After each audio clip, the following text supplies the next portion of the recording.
Bien, merci Madame la Présidente. Je tiens à remercier les rapporteurs Hervé Davodo et Samuel Depré d'avoir accepté d'examiner ce travail. Merci également aux autres membres du jury, Béatrice Potu, Emmanuel Bonneau, Hélène Martin-Brello et Xavier Hamon, de participer à ce temps d'échange académique. Mes directeurs de thèse, Lénène Prigent et Nadia Sbiti, pour leur précieux accompagnement avant, pendant et après la thèse, ainsi que les membres du public. J'espère que ce temps sera pédagogique autant que possible pour chacun d'entre nous. Je vous propose de partir du paysage sélectionné par l'intercommunauté de Loudéac pour illustrer son projet de territoire, le lac de Guerlédan dans la vallée du Blavet. J'observe la création d'un point de vue, structuré selon plusieurs vallons en arrière-plan. Des tons bleutés sont visibles au loin, la ligne d'horizon est dissimulée par les nuages. Les pentes sont boisées, les berges cachées. La présence de l'eau, sublimée par l'effet miroir, me rappelle la place prédominante de cette ressource, tant à vocation touristique que dans sa distribution. Au premier plan, 2 habitations sont visibles. On devine la route et la distribution des parcelles. J'observe la mise en valeur de la production agricole et la présence d'espaces vierges de construction. Nous devons être à la fin de l'été. On sentirait presque l'odeur du foin coupé. La lumière souligne ces différentes composantes, apportant une profondeur et une esthétique pittoresque, rappelant les codes picturaux de Turner. C'est une belle campagne. Mais où sont les habitants? Où sont les acteurs locaux qui prennent soin de ce paysage, qui l'entretiennent, qui le pratiquent? Quels chantiers sont envisagés au risque de changer cette image d'Épinal? Quelle stratégie de valorisation et de préservation est escomptée, notamment des mémoires associées à ce paysage? Enfin, ce paysage n'a-t-il que vocation à illustrer le récit institutionnel d'une intercommunalité qui mise sur un équilibre entre des racines rurales et un rayonnement économique?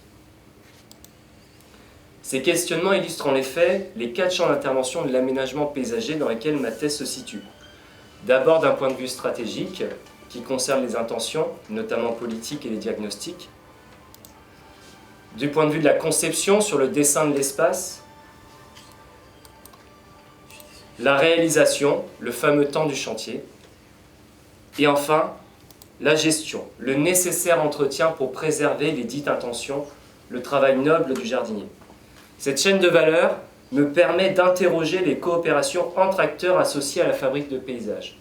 Acteurs qui interviennent eux-mêmes de manière parfois plus ou moins sectorisée dans ces différents champs. Dans cette chaîne de valeur, la mise en récit apparaît comme média entre ces parties prenantes. Le projet d'aménagement devient alors une opportunité pour raconter une histoire collégiale mais également concrète sur l'avenir des paysages. Néanmoins, ce passage des mots aux actes, cette étape reste paradoxalement encore très insuffisamment traitée, comme le disent Dugas et Hall.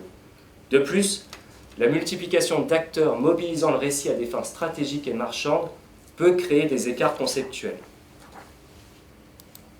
Le tournant narratif dans le domaine de l'aménagement peut en effet être interrogé. Comme présenté dans l'introduction du manuscrit doctoral, les outils d'urbanisme, au-delà de leur fonction technique, sont des indices de discours persuasifs. Ils intègrent des éléments rhétoriques pour orienter la production du paysage. Ainsi, les acteurs responsables du territoire créent des stratégies qui deviennent des instruments de compétitivité. Dans ce cadre, et comme il est illustré, le paysage y est mobilisé au nom d'un cadre de vie amélioratif, nécessairement différenciant afin d'attirer des populations. Une question semble alors guider certains acteurs. Comment faire de ma ville, de mon territoire, une chose et une histoire si belle et si désirable pour ceux qui y vivent et pour ceux que je souhaite séduire et attirer, comme le dit Mérona. La narration apparaît ainsi comme un mode d'action public crucial devenu courant. Cette dynamique interroge les proximités géographiques, intellectuelles, relationnelles, mobilisées entre acteurs pour raconter une histoire, comme le disent Gomez et Hall. Notamment dans des temps de mise en scène du territoire. Pour exemple, les vœux du maire, les réunions publiques, la présentation de la commune à des acteurs institutionnels ou encore des signatures de conventions. Dans ce cadre, des stratégies et des revendications sont énoncées par les acteurs en charge du territoire. L'accueil d'entreprises, un centre-bourg attractif plus dense et avec moins d'artificialisation, un réseau hydrographique avec du débit exempté de polluants, des replantations de haies connectées entre elles ou encore l'intégration paysagère d'éoliennes. Ces multiples revendications, elles s'incarnent également dans la création d'histoires attractives et rassurantes. Elles sont utilisées notamment pour soutenir des candidatures dans le cadre des politiques publiques d'aménagement auxquelles j'ai contribué dans le cadre de mon travail doctoral. Citons Petite Ville de demain, Atlas de biodiversité communale, ou encore les programmes leaders qui misent sur, je cite, la forme contractuelle qui tend à devenir le mode de relation normal entre les personnes publiques, selon Demey Simoni. Et j'observe qu'il y est fait usage du récit de la proximité, qui fait appel, selon Le Mouzy, aux émotions. Il renvoie à la parenté, au voisinage, à la ressemblance, à la relation, à la rencontre, au contact, aux racines, à la terre et au terrain. Ces différents constats soulèvent 4 problèmes qui entravent le glissement du stratégique à l'opérationnel, au-delà de l'aspect financier dans lequel je reviendrai dans la conclusion. Premièrement, des difficultés à mettre en œuvre une ingénierie territoriale en proximité qui peut mobiliser l'ensemble des acteurs concernés, des décideurs aux habitants, ainsi que les éléments naturels et les objets du paysage. Comment intégrer les contributions d'acteurs diversifiés, parfois qui se méconnaissent, pour co-construire collectivement un cadre de vie choisi et énoncé. Une déconnexion potentielle des récits territoriaux, au risque que les récits produits ne reflètent pas fidèlement la vie réelle des habitants, mais projettent plutôt une image idéalisée visant des objectifs externes. Cette déconnexion peut entraîner des conflits sur une question légitime et fondamentale. Qui sommes-nous et dans notre cas d'étude, qu'est-ce que l'ODA communauté? Troisièmement, une concentration du pouvoir narratif. Qui détient le pouvoir de créer les récits territoriaux? Avec quelles implications sur les règles de partage et de réciprocité au sein du territoire? Et enfin, une standardisation de l'attractivité. Si les territoires sont capables de s'engager dans une démarche d'attractivité concurrentielle, que je détaille par la suite, quels imaginaires situés peuvent émerger? Ces différents constats nous amènent à une problématique. En quoi un processus de récit en proximité matérialise-t-il un paysage revendiqué? Et 3 hypothèses sont testées durant ma thèse. La première, le récit comme vecteur de transformation paysagère. Je cherche si le processus de récit, lorsqu'il est mené en proximité avec les acteurs locaux, permet une transformation davantage collégiale des perceptions et des représentations paysagères au service de l'action territorialisée. La deuxième, les proximités géographiques et cognitives propices à la médiation autour de récits partagés. Cette hypothèse explore comment ces formes de proximité permettent de co-construire des récits plus ancrés dans les réalités locales et susceptibles de susciter un plus fort sentiment d'appropriation parmi les acteurs locaux. Et enfin, la projection paysagère, qui permet de montrer une compétence des parties prenantes. Dans ce cadre, les apprenants concernent l'ensemble des acteurs qui interviennent dans la mise en récit.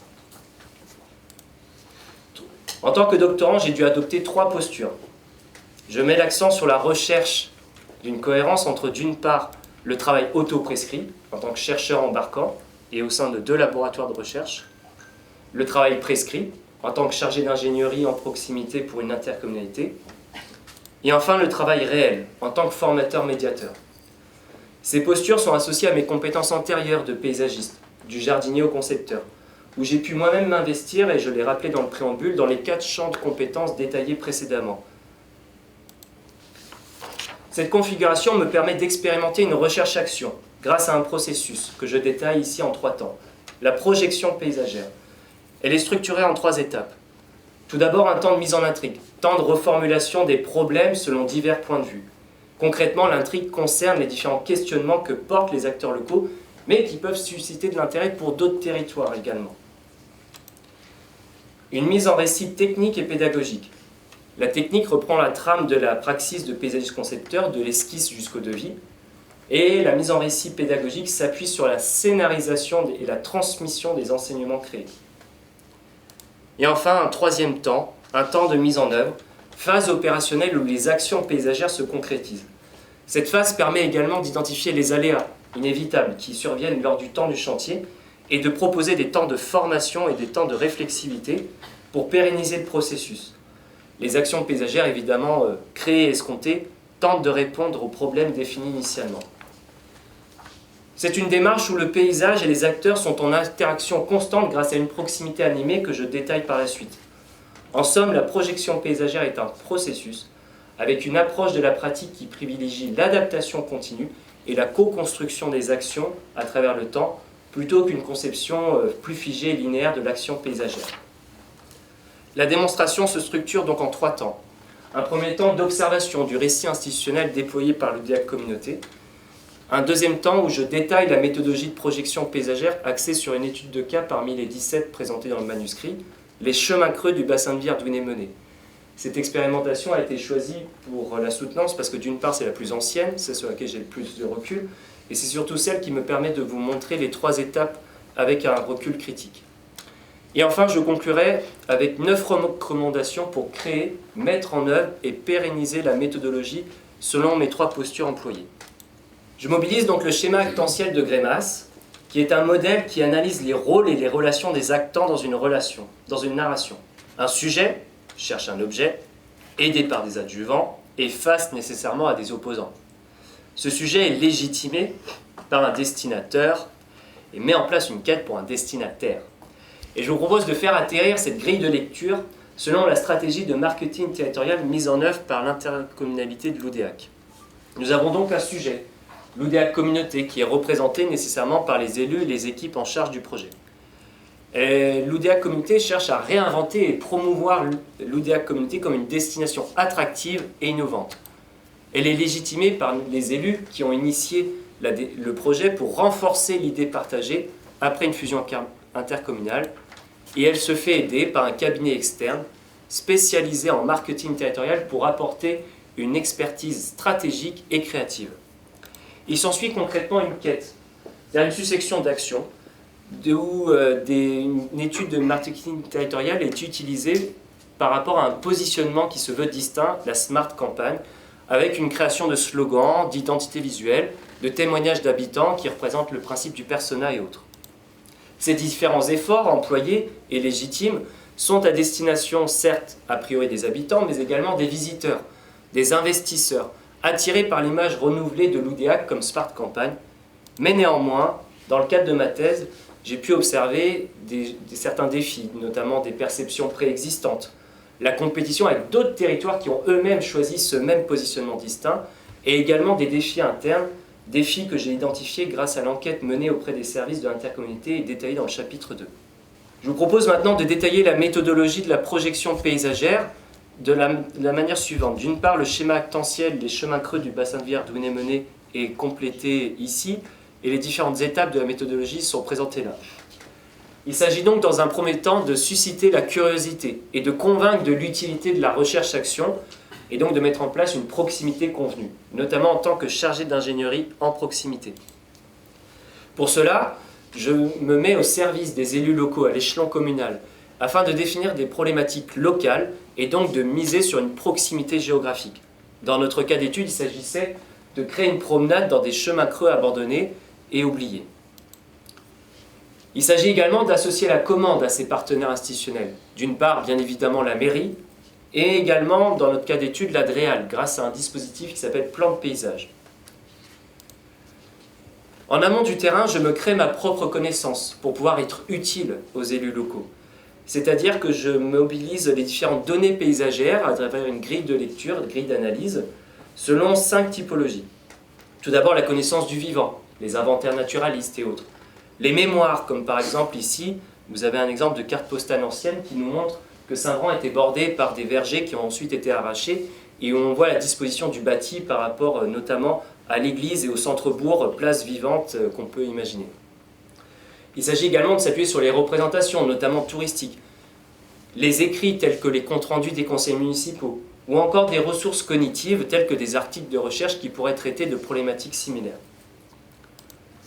À partir de cela, il s'agit d'optimiser le temps d'arpentage en créant notamment ce que j'ai pu proposer, une proximité émotionnelle. Il s'agit, pour exemple, de mobiliser l'utilisation du dessin compté, où concrètement je me mets dos à l'enquêté et je lui demande de me décrire le paysage qu'il voit, et ce qui me permet tout de suite de comprendre ce qu'il ne voit pas. Et donc de comprendre à travers les données paysagères, ce que j'ai pu définir en amont, quels problèmes peuvent être élargis, comment pouvons-nous définir une quête plus généreuse et plus générale que simplement l'objet initial. Et donc par cette proximité cognitive, il s'agissait par exemple dans notre cas d'étude de miser non pas seulement sur la réhabilitation de chemins, mais plus sur la reconquête de patrimoine culturel, naturel et immatériel. Le deuxième temps de mise en récit, où là j'interviens en tant que formateur-médiateur pour le campus de Merdrignac, vise à mettre en récit les solutions techniques à mettre en œuvre, selon la trame de la praxis, du diagnostic jusqu'au chiffrage pour aboutir à des scénarios d'aménagement. En parallèle de ça, il s'agit de définir les compétences attendues par les actants pour aménager les lieux. Cela sous-entend une proximité pédagogique de ma part pour pouvoir définir précisément quelles compétences les acteurs ont-ils besoin pour mettre en œuvre les actions. De cette mise en tension, il s'agit de partager la mise en œuvre des actions paysagères en créant une proximité relationnelle dans un temps que je propose d'intituler l'agora pédagogique.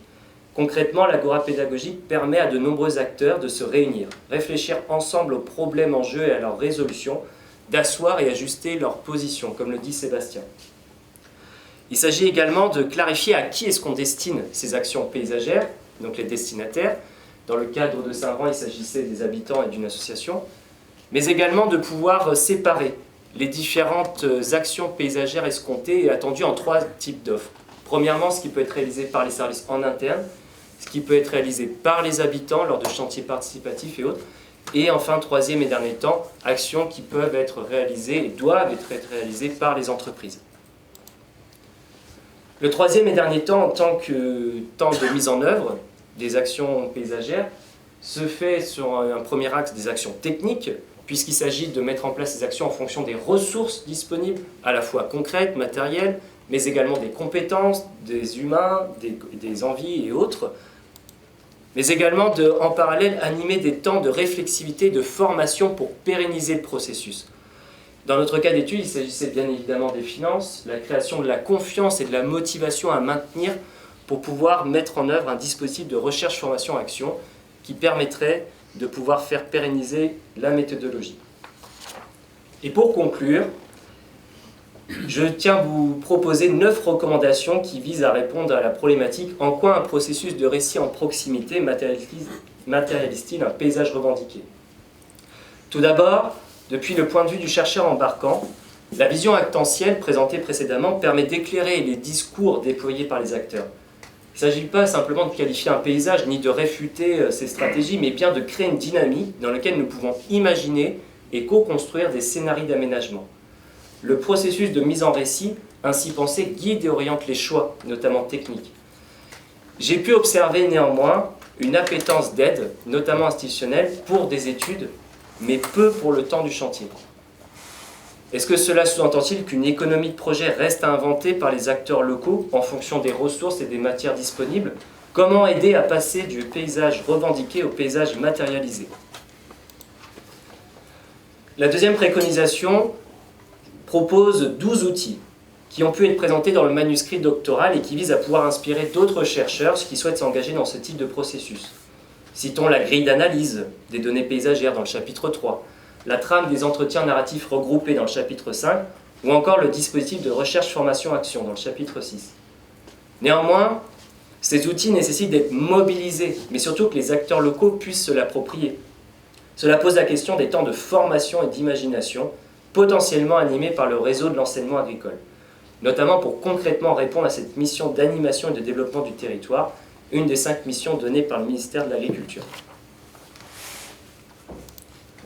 Troisième préconisation, c'est de pouvoir mobiliser les 3 familles de récits qui sont présentées dans le manuscrit, familles classées selon le sensible, le pouvoir et la pratique. Elles permettent de distinguer 12 typologies selon des principes éthiques, émotionnels et rationnels. Citons par exemple la confidence, le discours, la lettre ouverte ou encore le slogan. Et enfin, une définition du récit en proximité est proposée et détaillée dans le chapitre 5.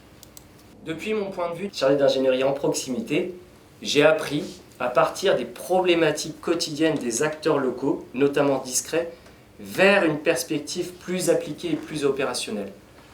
Ma méthodologie propose d'inverser la chaîne de valeur que l'on retrouve plus habituellement dans la praxis, et cela se traduit par le fait d'intégrer à la démarche dès le départ des acteurs associés à la gestion, les jardiniers et les services, vers une visée stratégique, notamment de diagnostic co-construit. Cet ancrage permet de penser un paysage espace de vie et construit collectif plus qu'image et vitrine attrayante. Or, j'observe que par crainte d'une mauvaise réputation du travail effectué, j'ai fait en sorte que les projections paysagères soient présentées sous un angle performatif. ce qui influence ma propre sélection des objets intermédiaires face aux institutions, alors même que je critique cela en amont.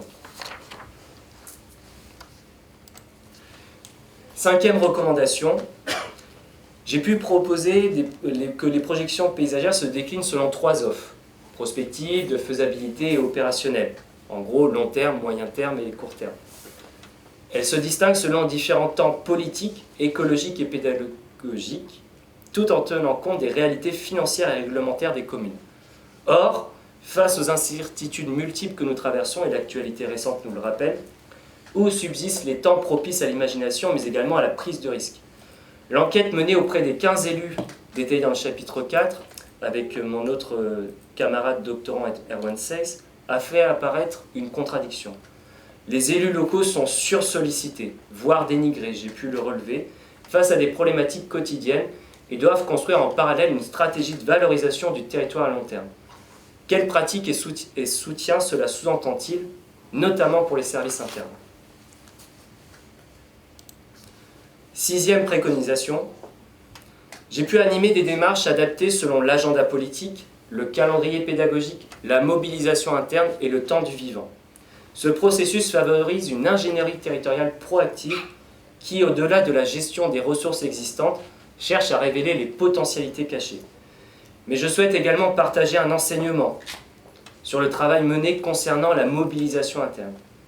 S'il s'agit bien de fédérer durant la projection paysagère, il s'agit également de maintenir la confiance sur le long terme entre les différentes parties prenantes concernées.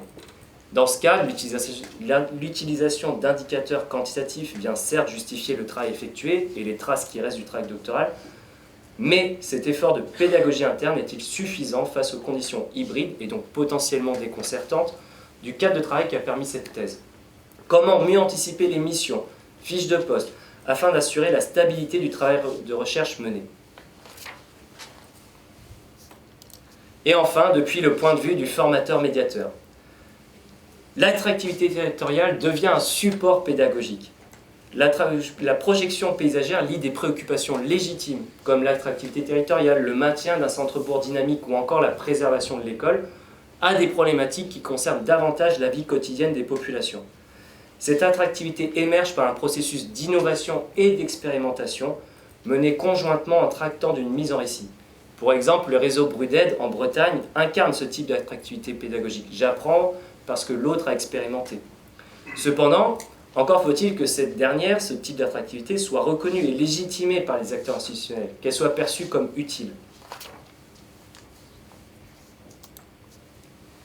Cet imaginaire s'incarne dans le maintien d'une méthodologie pédagogique, l'enquête permettant d'identifier les compétences attendues, les compétences mobilisées et les compétences acquises. Ce processus nécessite concrètement une structure qui est une assise à la fois territoriale mais également financière pour pouvoir tenir cela sur le long terme. De plus, ma thèse m'a certes permis de monter en compétences, objectif a priori premier du doctorat, et en plus de la création de savoir, et elle-même détaillée dans la conclusion. Et c'est en lien avec mon projet professionnel et personnel. Mais néanmoins, au-delà de ma personne, j'ai su embarquer d'autres acteurs dans un territoire qui avait peu l'habitude de collaborer avec des chercheurs. La proximité convenue apparaît donc comme une étape nécessaire pour pouvoir initier et mener un travail de recherche sans commande claire et initiale dès le départ. Et enfin, l'une des pistes explorées est l'institutionnalisation de territoires apprenants, où les établissements d'enseignement agricole pourraient jouer un rôle clé et pivot dans la montée en compétences continue des acteurs locaux. Mes postures employées et détaillées dans le cadre de ma thèse sont légitimées au sein de ce territoire apprenant, compris ici dans sa forme institutionnelle. Elles sont adaptées à animer un dispositif de recherche-formation-action, caisse de résonance des futurs souhaitables et situés. Voici le schéma général de la méthodologie qui pourra être utilisée pendant les échanges, la bibliographie indicative, et je vous remercie pour votre attention.